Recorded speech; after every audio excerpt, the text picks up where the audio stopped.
आम जगा भारी बढ़िया।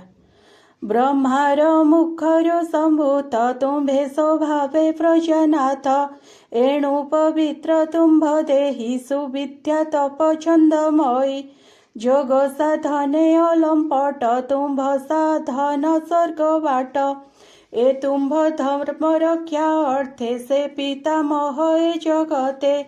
सहस्रभुज तेज घेनी सृष्टि पालने पद्मजनी क्षत्रिय जाति भी आईला से तेज सृष्टि आवरिला एबेनी तेजे बेनी रहे धर्म पालने देह बहे एणु तुम्भर दर्शनु संशय गला मोर मनु जेणु अनेक भाग्य मोर देखिली तुम्भर शरीर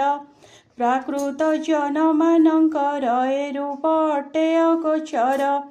तुम्भ चरण रजनीर पवित्र कला मो शरीर तुम्भर अनुशिक्षा पाई पवित्र कली निज देहि तुम्भर वाक्ये कर्ण पथ निश्चले होए कृत्य कृत्य मुए दुहिता स्नेहे चढ़ी ए माया मोह बंधे पड़ी एणु मोहर दुख मने कहिबी शुण सावधाने मोहर ज्येष्ठ बेनी सुत उन्नत पाद प्रिय व्रत तांक भगिनी सुमुखी एते बहुति चंद्रमुखी ए बय गुणशील समे पति छई निज धर्मे तुम्भर रूप गुण जेते नारद एहार अग्रते कहिले मोहर साक्षाते तेणु कल्पिला एहा चिते मु एबे सदा प्रीति चिते घेनी मिलिली तो अग्रते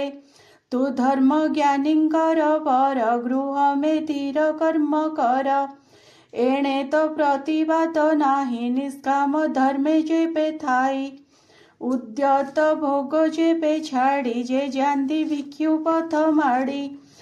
उभये जस तार नाही से पुणी अवज्ञा को पाई तुम्भर ब्रह्मचर्य व्रत अवधि हेला समापत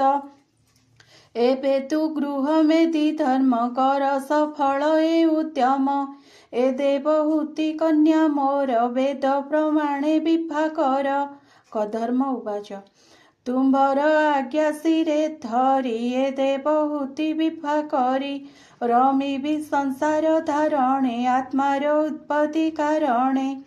जे मनु राजार दोहित उन्नत पादचार भ्रात ए गुणवती कन्या सार किय वा देवा पटान्तर मोहर कर्मे विदित सुंदर गुण कर्ण युक्त के ताहा छाड़ी बापारे शरीर बही ए संसारे करिबी तार परिग्रह तुम्भ मोहरे दया बह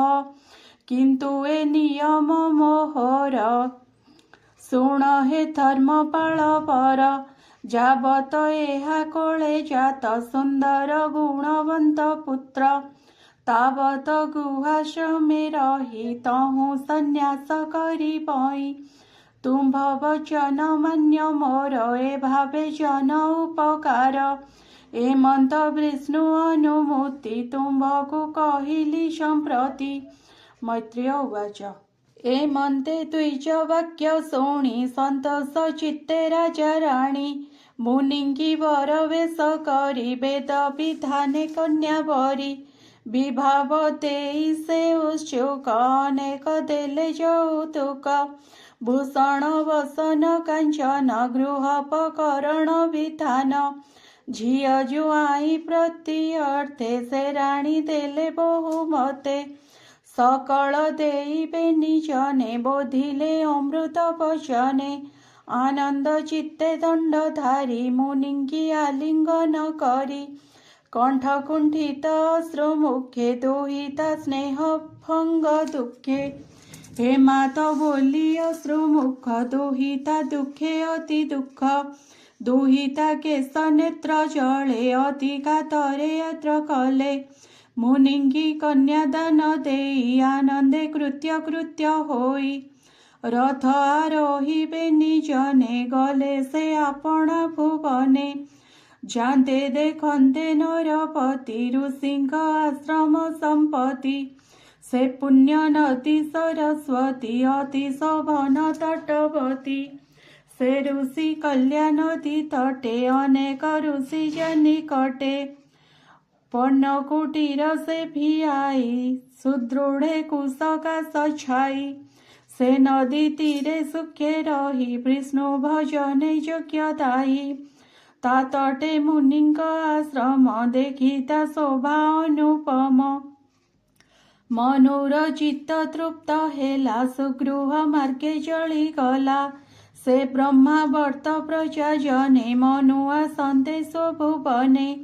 हर से राजार अग्रते मिलिले वाद्य स्तुति गीते जा नाम बहिस्मति पुरी तहि विजय दंडधारी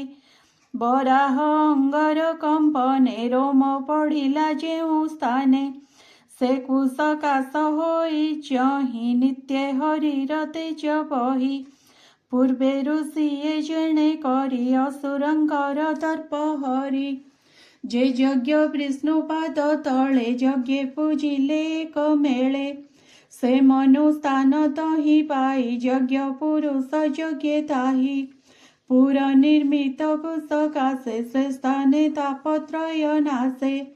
से गृहे पत्नी तोले रही संतति संगे प्रिय बही कल्पित सुख बही भोगे से प्रजा अर्थे रति रंगे सुस्वर गीतनाद ध्वनि गंधर्वे स्थिर बुंद घेनी संगीत रस वीणा नादे ललित गीत अनुवादे प्रीति दिवस रात्रि अन्ते कृष्ण चरित हृत गते कर्णे शुणन्ति ध्यान करी चित्ते गोविंद भाव भरी निरते कृष्ण नाम घोषे सेवे निजने गृह वासे विष्णु चरित हृदे भरी नाम श्रवणे आशा करी से मनु जोग माया भोगे थिले हे ताहांगु न लागे जेणु से हरि परायण अटई मनु नृपराण कृष्णर कथा कर्णे शुणे तारूपे ध्याने परिमाणे मुखे रटति नाम तार ता कथा कही निरंतर जागृत स्वप्न चे सुसुप्ति ताहांगु केहि न बाधन्ति ए मंदे निज मन्वंतर जे युग गणना बेभार